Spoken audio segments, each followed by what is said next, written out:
Guys, hindi.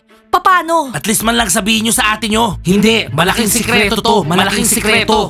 So, hindi na namin kayo kasama? Huwag kang mag-alala, Zalina, hindi kita iiwan. Hindi, Kev. Wala na akong pinagkakatiwalaan. Pati yung mga kapatid ko, aalis rin. Sorry, Zalina, gusto namin makipag-date sa mga girls like normal teenagers. Hindi masaya dito kasama kayo, masyadong boring. Naiintindihan ko na. Gusto nilang makipag-date sa mga girls. Zalina, okay lang yan.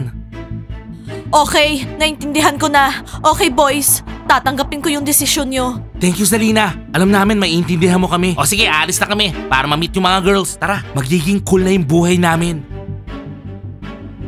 Kev! Hindi rin ba tayo pwede magkaroon ng buhay na cool?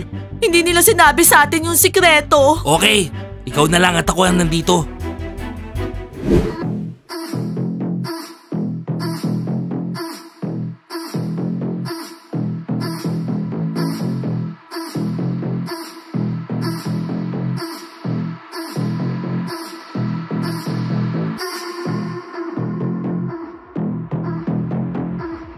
Girls, ano yon? Yung soup ko, normal teenager na.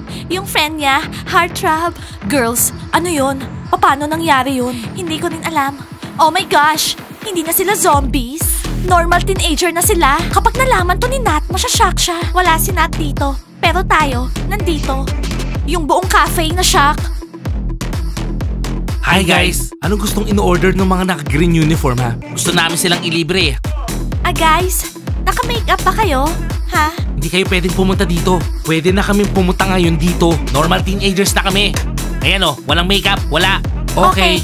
Gusto ng mga frogs, kiwi smoothies, hot chocolate. Latte with marshmallow, tsaka chocolate.